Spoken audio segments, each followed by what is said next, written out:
trash pick because she just didn't do enough early, and you just had to perma farm on her, right? This was very popular around the time when the meta was a bit faster. So then Lunas would have to go for this build because if you didn't have any tempo, you would lose. Right now, the option is not so much. It's a bit of a gamble when you go for the Axe, and you kind of have to get kills on Luna.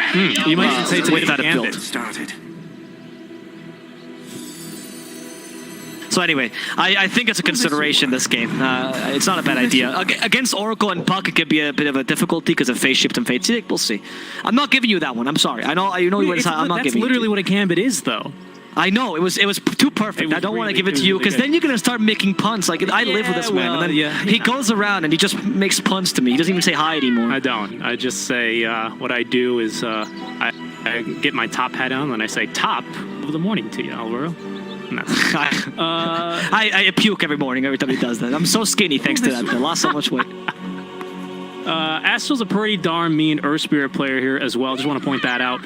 Nearly 30 games on the hero with a 65% win rate is pretty darn impressive. Of course, some of the times these stats are a little bit skewed, especially when you have some of the newer blood teams on the tier 2 or even tier 1 scene, because they're kind of just smacking around some, lower division teams.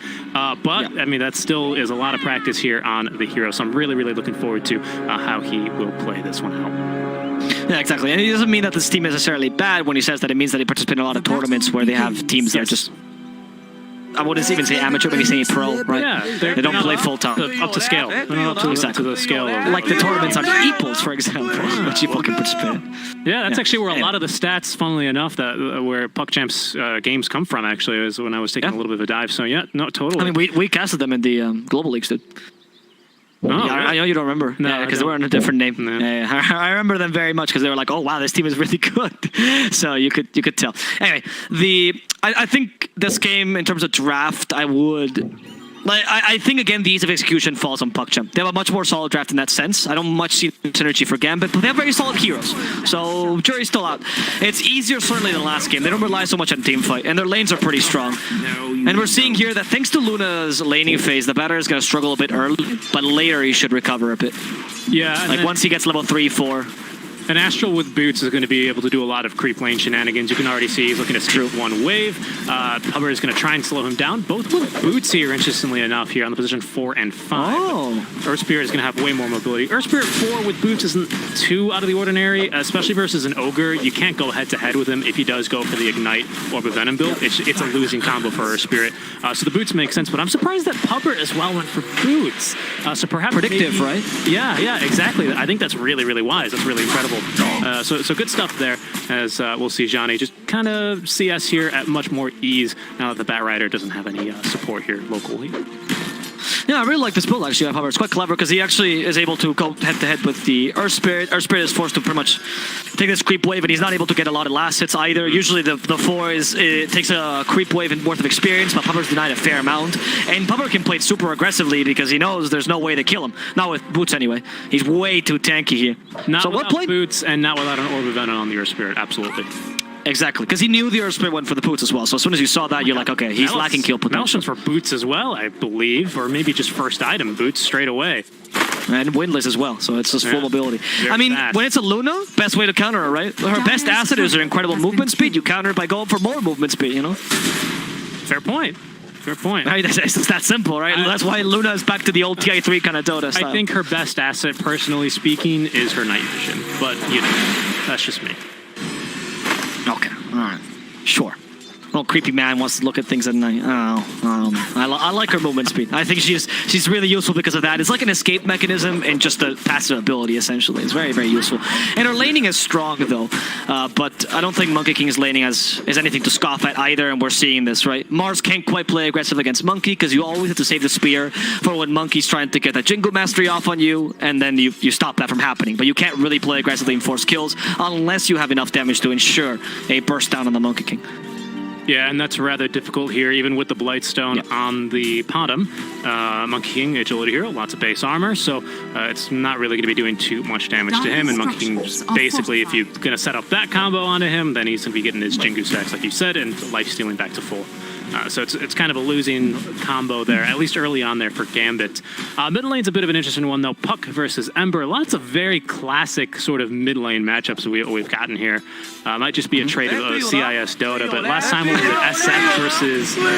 wait, go top. All right. Pupper is about to be burned alive. That is the funniest thing. The Pupper just got like 5-6 stacks on him, right? And then he activates Firefly, and Pupper goes Fire Blast and walks right towards the enemy tower trying to commit suicide. And Banner has to chase after him just to try to prevent him from dying against the tower and dividing the gold. I say suicide just in terms of dividing the gold, by the way, guys. I know you can't commit suicide like that. But it was sequence of events of Pupper just going, nope, I am dying to the tower. You're not going to kill me, Bat. And Bat desperately chasing after him. Quite funny. Haystron spawns bottom. Lornoff is going to be able to easily snag that one as both supports will actually rotate on over to ensure that one. Haystron then in the bottle versus the Puck. Not going to be too useful once that Dream Coil comes out, though, and there is a bit of an advantage here. A good, about third of a level here advantage in favor of our Puck, so it's pretty noteworthy. One of the things that Puck's onto our Monkey King. They have no spear, however. Do they have the damage onto Crit? He's running for his life, and they've got the Oracle there to save his life, as well as just a couple of stick charges to keep him nice and alive. Yeah, another attempt at the spear, but unfortunately he's not going to catch the Monkey King, and he ends up healing completely. Well played by the Oracle as well. A bit of save is also nice in this lane, making sure Monkey is not the easiest kill, especially if he plays out of position, which is why Crit is capable of going for a bit more dangerous farm. Yeah. I was going to say earlier, though, is we spoke earlier about how Ember is one of the faster ones out of the Spirits, but Puck is even faster than that in terms of ganking, right? He was one of the fastest mid laners in general. Not fast now, that hasted up is not with the haste. Yeah. We do have the illusory orb. Bottle picked up. Lornoff. Ooh, not really sure what he was thinking, but with the Earth Spirit there, that kill is very unlikely, even with the haste stream. Bot lane, though, that one's looking a bit better, as Duka is going to be able to catch the arrow. Spirit to the Shriek is Crit, so he can't really do much to stop that one from happening.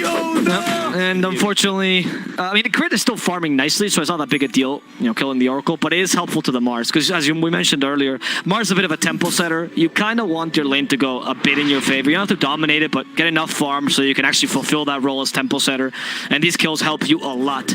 The sooner you get these kills, the sooner you put pressure, the sooner you can take this tower, and the sooner you can rotate to actually create pressure elsewhere with your Blink Dagger or Yule Scepter or whatever. And Blizz is going to go for a Soul Ring this game, which is kind of necessary. That's going to delay the Blink or Yules a bit more. Wow, that's great. He dropped the Infused Raindrops to not lose a charge there. Oh. Yep, value. Small plays, huh? The small plays. That's what it's all about. Another rune here, bottled up for Ember. At least she's going to be tried, but the rune spawns top lane, and now we're going to see this beautiful combo. Oh, don't even need to kick him here, but they have. Oh, and that actually might have just saved his life, as the Elusive Orb need to travel that much further. That means that Lornoff is going to be A-okay. He's going to TP on home. He's going to Remnant behind, and he'll be right back. So the first Remnant Boulder Smash combo is a failure here, unfortunately, for Puckchamp. Nope, they're not going to manage to get that. Well, no kills just yet. Mirana being slightly more impactful than Earth Spirit. One of the strengths of Mirana, of course, is she's just also a strong laner on top of a strong ganker. Yeah, she's just Earth Spirit is much more around the... She really is. Yeah, Earth Spirit is much more around the ganking the mid lane, and against an Ember, it's tough, right? Especially if it goes for Flame Guard, Sleight of Fist build, it's very difficult for you and a Puck to get the kill on the Ember. Oh, look at that. Do you know how hard Access Vampire had to try there to nullify any attempt at a push when he arrowed the wagon? Just incredible. Incredible gameplay out from the Mirana. That's not a hate on Access Vampire. That's just hate on the hero. I know. He should join the PPT hate club. He also absolutely hates that hero. Oh, really? I didn't know that. Do you not see his tweet where he's like, I played a Mirana for the first time and I went 9, 6, and 15. It was so difficult. I could barely hit 15 of my arrows. Yeah, it's like a very sarcastic, very good tweet though by him. I completely agree. Anyway, Blizzy in the bottom lane in trouble. And they go with a stun. Not too much damage despite the passive. Blizzy and trigger that Jinku Mastery. Teclis could be in trouble. And they might almost kill him. Mirana's going from the Fate Seeking, stops her from getting the skill. She does still have 2 lead charges, but has to reserve him from playing defensively. She loses her Courier. And they're going to end up, well, not getting the Oracle. Instead, losing the Mars. Top lane, Ogre Magi is going to be burnt alive. Second time this happens, and now success everywhere for Puckchamp. Yeah, this time they had to utilize the lasso there, but that's fine. What are spells if not to be used, right? What are they there for anyway? And good kill there. Decent space, though, for Zanny. I think this is something that perhaps I'm a little surprised by, but very, very little pressure actually applied. Ogre just tanking the brunt of this. You know, it's a lot like how Schofield will play in company, right? Just Fear, especially, on the position 5 role, right? Not on his position 1. But he is very well known known for this, at least in the NA region. So very, very well played there. To our poor little ogre here, Pubber is then going to have to rotate over onto the bottom lane. So Gambit, even with the stand in here, doing pretty well for themselves in terms of getting their carry farm. Granted, the stand has a lot of competitive history with a lot of the players, right? So it's not like it's completely, you know, a pub player for them. As I mentioned, Pubber did play with Blizzy for a really long time, so they do know each other quite well. Dukalis could be in trouble. Yeah, the arrow's also very nice, and Lorenov's like, mine, and takes the kill. Yeah, and that's that wasn't yours, by the way. Very trinket. That's the definition of a kill steal, but okay. I don't know what you mean. He earned that kill. He had to walk all the way over there. And you slide a fist, like, you know how hard it is to hit the Oracle? He's so skinny. Anyway, the face boots are completed on Lorenov now. But thanks to the Oracle kill, or with this tower, he'll complete them. And they'll be able to take the bottom tower nicely. And this is very important for Mars, because this timing allows you to now start rotating more freely with Mars, as you gain much more map control. But top lane is also falling for Puckchamp, so it's kind of an even trade right now. Yeah, laning stage is already beginning to break down. I think that just happens quite naturally when you've got some very, very fast tempo-based heroes, right? Everyone wants to start doing their thing ASAP, and that includes rotating away from a lane that is honestly just not the fastest farm for you. So everyone's just going to want to do that, get their farm, get their items. They're going to probably reconvene. Let's see here. Boot to travel on Bat Rider is absolutely massive, though. 9 minutes timing on that one is very, very impressive. Yeah. And here we go. Speaking of which, immediately he's going to make the rotation. Duka nearby. They need a little bit more damage onto Blizzy, and they have it. Lorenov nearby as well. Still has a remnant to use, but the team rotating on over. He's going to want to stick around and fight. His Pubber running on over onto Duka, giving him the bloodlust here. No one to TP. No point to TP anyway for Puckchamp, as now Lorenov could be in some trouble. He actually leashed down. They're going to look to jump onto him now, and they have the magic damage there with the maxed Waning Rift and the maxed Illusory Orb. Nice kill there. Pubber, unfortunately, he's going to be left without really too much to go. He's going to TP out, however, and he is going to be then the only fatality on his side here. But there we go. Bat Rider here. Well, no, there's two, right? Because Mars died. Very good point. Thank you. But yeah, Melis just proving the point, right? He's just, I got my item first. I'm ready to fight. I know why you forgot Mars. I know that you're making a point there, which is that Mars doesn't really feel like a hero right now. Nope. And it's true. Like, because they had to rotate to help him win his lane, right? He couldn't quite get the experience and couldn't quite be the tempo setter we were speaking about earlier. And now he's going for Soul Ring Yule Scepter, which is not great because they both provide a lot of the same, which is the mono region, right? That's what you usually go Yulster first if you need the mono region, but then it's very common to skip the Soul Ring, because why would you need Soul Ring then? But he needed Soul Ring for the lane, and now he's still going for Yules, because it's definitely the better item this game. Yeah. It's going to be tough for Blizzy to have the impact that we expected out of a Mars, so we're going to have to rely a bit more on the rest of Gambit to make up for him. That's a good point. Have Mask of Madness on Luna, though. That's a good point. I will say, though, that to your credit, right, just to explain why Blink Dagger is not going to be as impactful. Simply put, it's going to be just impossible to catch the puck. You need the Yule Scepter, and speaking of catching the puck is catching you. Do they have protection? No, but they have plenty of AoE damage, and the Moonlight Shadow is going to end. He's going to be silenced immediately after he puts down the arena. So just again, not really feeling like a hero until he gets that item or two. And Melis, Puck, Earth Spirit, this again a very, very mobile draft from Puckchamps. They're going to smoke up and look for another kill. Very, very well played by Puckchamps. Radiant. Yeah, after the smoke, I'll say something about this region I really love that they just did here, but I don't know if the smoke is going to be successful, because the Battle Rider, okay, they scan to know. Very, very well played, actually, with the scan. They find Excess Vampire, should be an easy kill. Unless, no, Rolling Boulder barely leaped. Hero seems very balanced. She still has one more leap to go and might even be able to counter-initiate. Bat is done with her. I'm going to kill the Marana, and down she goes. Monkey King even joins in. No Gong's command, because he hadn't put the point in it just yet. We don't false promise on the Oracle, though. They're going to use it on Melis, accepting Dukalis is going to die here. Melis will have to just run away. He has Firefly on, finally gone. But he's going to heal a lot thanks to that false promise.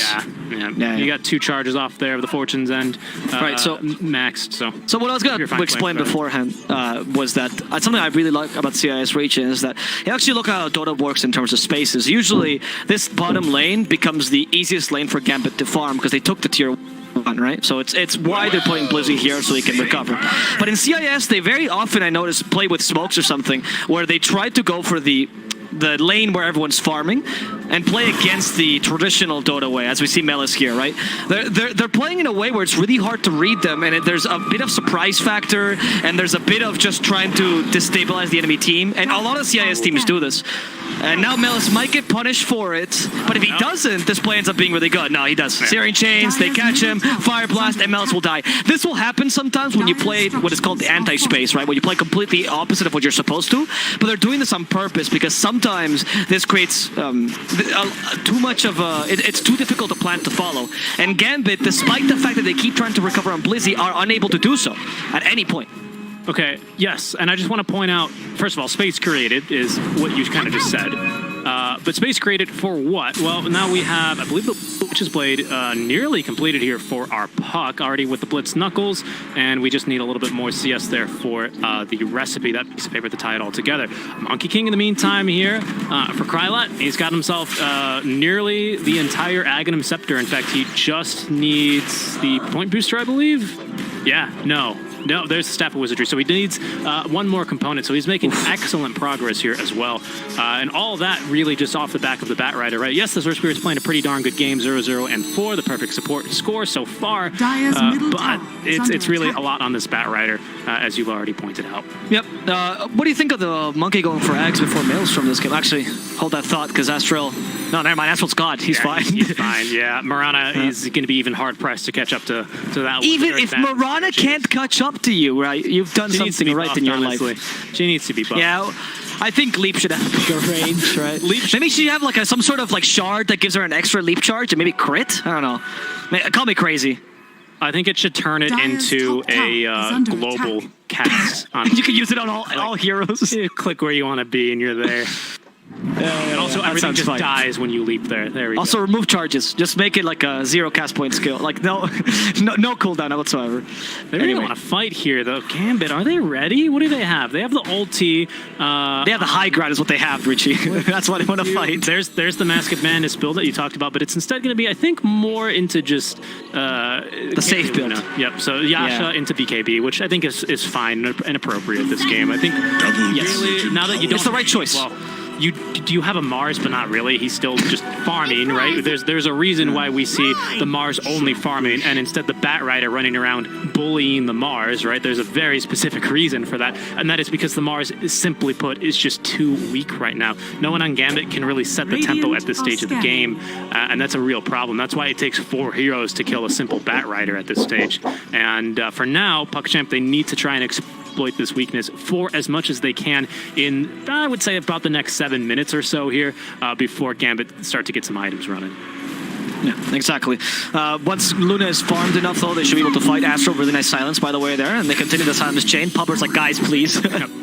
Someone just killed me. And he has Witchblade, actually, on Desperate, which is the build that we sometimes see on more dominant Puck players. I think it's fantastic. Very much of a Puck build, though. And it does add a lot of damage to the Puck. Not in this case. They're going to go for Blink Dagger on Puck, which I like. Right, it's a mix of... It reminds me a bit of when Limp used to play Puck, right? Where he went for the kind of hybrid build where, yeah, I go for a bit of damage and Dazzle Maelstrom, but I also go for Blink Dagger and some ability and Yule Scepter or something. Somewhere in between. Because Monkey's also somewhere in between there. So. There's Axe completed by Krylat as well, 16 minutes into the game, a little bit before probably because he's got... Right, so what do you think of that though? What do you think of Axe before Maelstrom? Now we can discuss it. I think generally speaking, I think it's probably bad form. I think if you do that, you'll probably generally lose a lot of games. But here, because the offlane was just so farm, they're going to try and turn this one into a Roche as well. And apparently Roche doesn't care that he's just being whacked on by 3 monkeys. And Roche is like, something is happening to me. I feel a strange pain. And should I go to the doctor? Yeah, that's what it's like to have a toothache, I'm sure, or something like that. Actually, I had this recently, so yes. And then I had to check about healthcare, and I was like, I should have gone to the doctor. This is like Vistage when he can sit the birds up here and do Roche very... Is this why you went to Ags? Is this really the idea to cheese the Roche on? Thing, to be honest. This is the dumbest thing in the world. This is so stupid. What's wild to me is that, like, you Spirit Breaker charge past Roche and he's gonna bash you, right? He doesn't care. You do this, he doesn't care. Oh, Oracle! You woke up the beast! Now you messed up. They've awoken the sleeping giant, except it's much too late. This Roche is completely dead. Did you see that? It was just the second that the Oracle walked in, Roche was like, okay, I'm ready, let's murder these people. Actually, more specifically, interestingly enough, it was as soon as they broke it was the charging the fortunes. Yeah. I mean, I know, I was just making the joke of him charging the Oracle, but you're right. Why? I don't know. That was a really weird interaction. Do you think that's I don't know if Valve please fix or Valve just keep it in the game. I mean, it's a feature until they fix it. yeah, that's kind of how Valve works. You're right about that one. Is this even fair though, Richie? Who is to say? Right? Who is to say? Is that balanced? I don't think so. You buy one item and Roche just dies? I mean, honestly, I don't know. I think there's some room for discussion there. But let's be honest, that took a long favorite time clip to do of all Roche. time.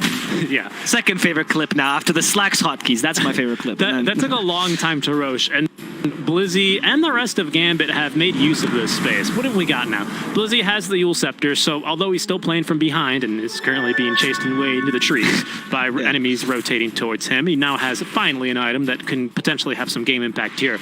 Our Luna, not a Mirana, is farming at an incredible rate, nearly has actually a full BKB ready to go. Loranoff as well with nearly a full BKB ready to go. The question is, will it be enough? What are your thoughts there against Witchblade and now Blink Dagger Puck? I don't know. I don't know if that's enough, to be honest. I mean, I think the Luna went for the most useful items possible. Maybe with Eclipse. Like, if you have Eclipse out, I think maybe yes. Okay, Loranoff. Okay, he breaks the Dream Coil, which sets up for the Silence and the Fortune's End and everything. I mean, I think even if he didn't break it, he was dead. So yeah, he was not really much of an option. not to mention, of course, a BKB on our Bat Rider. So just incredible farm here on our Bat, who is actually more farm than Loranoff is. That might not surprise you, considering the way we just saw Loranoff die. Yeah, that was a bit odd. That was a. I think his positioning was a bit weird, right? Because a lot of people now argue as well that the mid lane has kind of become the new dead lane. So, especially when you have a tower disadvantage there with the tier 1s. So it was weird that he was that advanced. I think the play I think he was just trying to cut the wave, right? Just try and slow down this game. Again, as an Emperor, you kind of need to do that. Yeah, they just got to pump the brakes. Who else is going to do that? Mars? We've seen how well that's gone for him this game, right? I mean, honestly. And look at Mars doing that again. Mars, defensive Yules. He's got teammates coming over, but again, I mean, Puckchamp, they don't pay anything for really that effort. We might get a BKB charge out from Melis. I think he's just going to accept his death here. He realizes it's not worth it. He's overextended. He'll take that death. But yeah, again, Puckchamp, very similarly to last game, a little bit less so, right? Because Fortune's End can be quite crucial, especially in a game in which you're losing. But this Monkey King as well, Wukong's command, very high impact ulti, and even with Dream Coil, right, controlling and setting up for the kill onto Ember is much easier than with it than without. But again, they kind of are free to kind of pick and choose their engagements at will. A lot of these engagements, I think, are going to overall be a little bit less costly for them, considering that we have gone for the early Monkey King eggs, which gives you a lot of pushing power, to be honest. Are fortified. Yeah, it's true. That's one of the strengths of the Ags, right? It's a bit of farming potential, not as much as the Maelstrom, but the pushing power is ridiculous. You can take objectives really easily, which is why they took the tier 2 immediately up top, right? And now the enemy jungle is theirs if they want to. Like, Gambit right now doesn't know there's no wards in their own jungle, but they can't go there, just in case. Yeah. Right? So, which really, it really stops Luna's farm.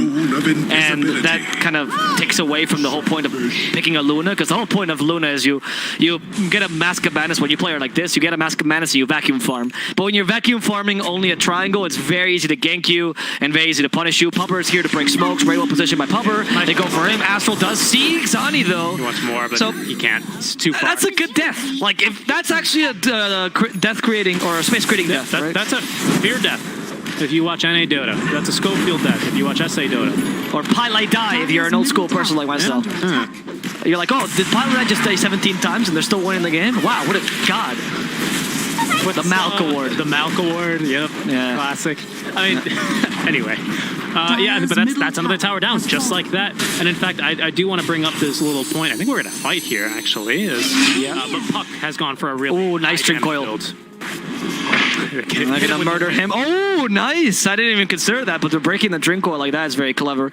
And he did go now. He's going for the axe, which I love. So they're gonna nullify this Luna BKE before she can make any use of it. Honestly, that's huge. Actually, this axe is big. I mean, it's gonna come out very soon. They see the Ember. They have a lasso ready, but no blink dagger. So Melis is not going to be able to jump on him. He's 600 gold away from his blink. Still. Yep. Yeah, Puck Axe is great. And she does a ton of right-click damage as well, which really, really increases their pushing power. If they needed any more, we've gone actually for phase shift attack as well. I think that's fine, because honestly, you don't really lack damage in this game. Now that we have the Maelstrom up for the Monkey King, and Aegis, he's going to be going into his BKB next. We've got plenty of magic damage as well, up from your Oracle and your Earth Spirit, and of course, our Bat Rider is the nice cherry on top, who still has his own 10-second BKB. For now, though, Gambit... Which is huge, right? Yes. Because I think the Batrider of this game, something I like about Melo's build, and also, by the way, he's not Master Tier for nothing. He knows how to play this hero very well. But he's building him to have impact besides the lasso. So the lasso is a skill he owns, but it's mostly about the damage this guy can put out and the huge amount of magical damage output. Compared to the Mars, he's having so much more impact because of the build he's chosen. So I really like this build, this game. He already has Blink Dagger now. What is this? What is this Kobold doing? Whose Kobold is this? Oh, that's it's from one of the trusty shovel. They dug it up with a shovel and there was smoke, so they didn't actually. He didn't actually. Oh wow! A Kobold is gonna reveal your smoke, guys. That's what does it. Otherwise, the Kobold is instantly aggroed. Little fact for you. And he will chase you down until you're dead or he's dead. And let's be honest, he's a Kobold, so it's gonna be him. It's so stupid, by the way. The creepsing norm completely. Like Kobold is the most godlike creature in this.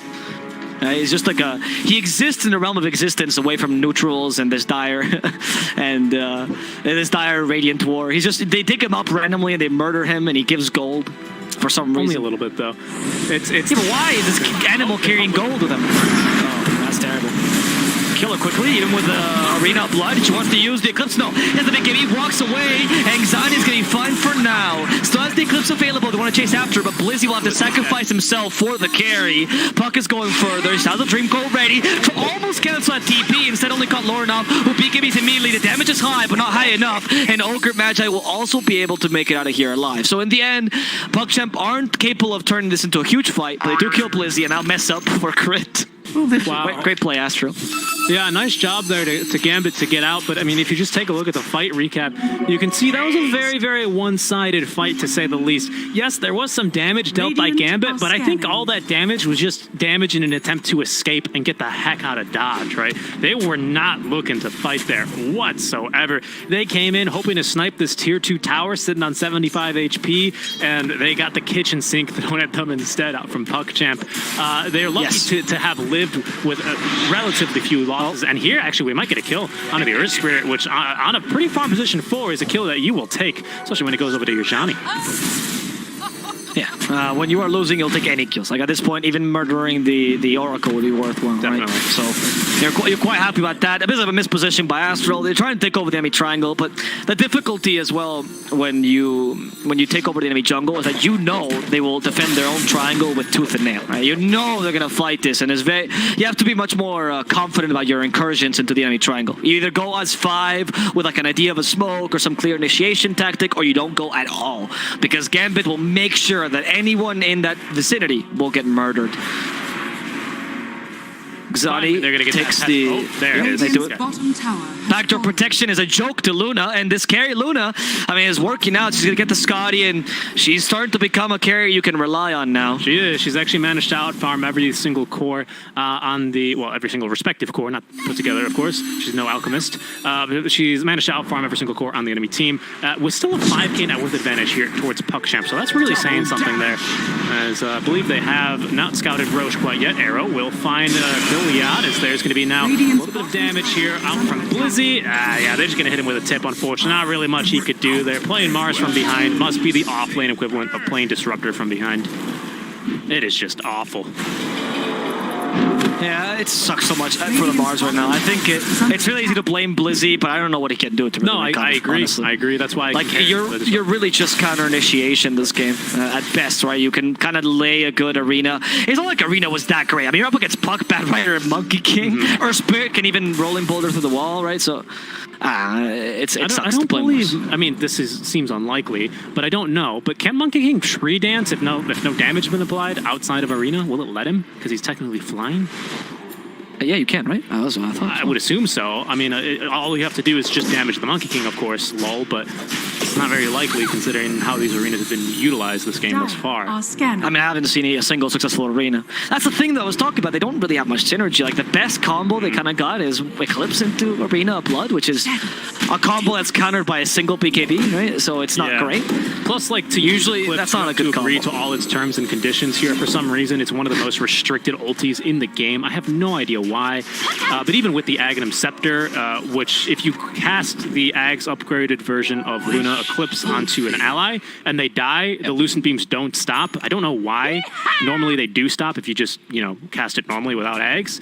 Oh, it's because it becomes an area around you rather than linked to your hero. Without eggs, it's linked to your hero. But, that's but why again, it happens. there's just like so many turns and conditions here to the Eclipse that make and also a very hard ulti to synergize with. So I agree, that's kind of their best bet right now, Mars and Eclipse, I guess.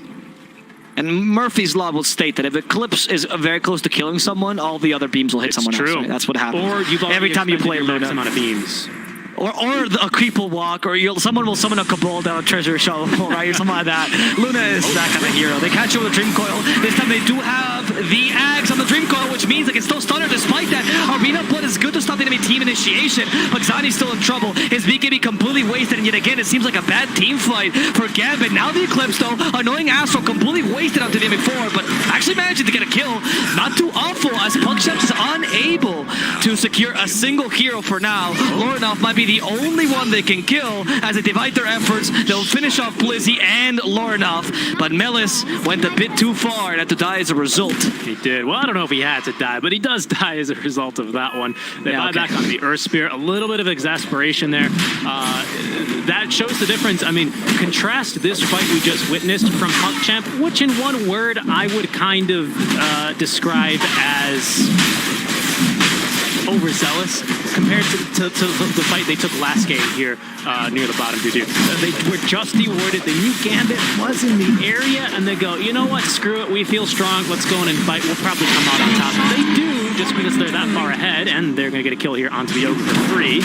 But it was a bit costly for them here. It wasn't for free. They did lose their offlaner, and they had to buy back on their position 4. So Gambit still proving that they can still come back in this game, but with this second Roche now, second Aegis now for our Monkey King, they are going to be feeling really, really strong. There's no mid-tier 2 standing. There's not even a mid-tier 1, sorry, a bottom tier 1 standing. So the push is going to be coming pretty hard and fast here out from Puckchamp. Excess Vampire does get annoyed a bit by the flame break, but Bad Rider's like, I mean, I'm chasing a Mirana, you know. Every time you chase a Mirana, you have to. The real fight when you chase a Mirana is not giving up halfway through because you just want to throw the PC away, right? That's the real internal fight that you're having here. Bad Rider could have actually caught up to her, he just chose not to. No, what we should do is we should bring back the old Diffusal Blade with charges, and if you use Diffusal Blade on Mirana, she loses a charge of leap. I think that's how that should work. I think you should be able to kill the Tiger, right? And then she can't leap anymore. Like she can still shoot her arrow in Starstorm, but she's slower and she can't. That's, you know, if you bring her to like half HP, she loses her Tiger. I think that would be a nice idea. Oh no, they've caught one again. Oh, he's broken it. Oh, it's Axe. Physical damage though is the good news. Physical yes, Lasso. Well, Lasso though, with the Down of True Sight, not really doing much. Here's the physical damage. Yep, here he is. Here he is, and his name is Krylat on the Monkey King. Just getting a kill delivered to him there, to be honest. 3, 4, and 2. The Temper Spirit, unfortunately, just doesn't have the game impact he's looking for. Is 3K behind net worth in terms of where even the enemy off laner is. Not even mentioning the enemy mid laner, his contemporary, who's just jumping and diving under tier 4s, nearly getting the kill on the Excess Vampire. Fortify will be used, but there's the counter Fortify. Puckchamp, they don't want to back away from this. They probably know this Ember's got no buyback. He's so poor. Well, they know that right now they have pretty much free reign to take this tower, especially with Wukong's command available. It's not like Gambit can really easily initiate. Luna's is going to take advantage of this time to farm. They do the Eclipse though, they could try to counter-initiate this potentially. Luna's going for Lincoln's next to prevent the lasso. And she did go for the Lucid Beam talent. I was about to say, yeah, you beat me to it. That's why we're in sync, dude. She went for both Lucid Beam talent, actually, including the damage talent, which was surprising to me. Because, I mean, okay, I get the cooldown talent as opposed to the movement speed, but the Lucid Beam damage talent as opposed to the stats is interesting. They catch the Monkey King. Should not be too hard to kill unless they manage to get him. Okay, they lined up for it. Trim Cold counter initiation is good. Luna can't even use her Eclipse. Everyone's dead for Gambit. Line up, why don't you, right? Like, you're up against the Monkey King. He can't do anything against you except for stun you all like that. That was deserved. That's a GG. Yeah. Yes. I don't know what that was. Blizzy completely whiffed the Spear of Mars. I don't mean to just point fingers here, but that would have at least interrupted the stun from coming out. They just had nothing. They just lined up and ran into their deaths. Oh, Puckchamp, they are going to be feeling really good after that game. Oh, goodness. Dude, that was like the war.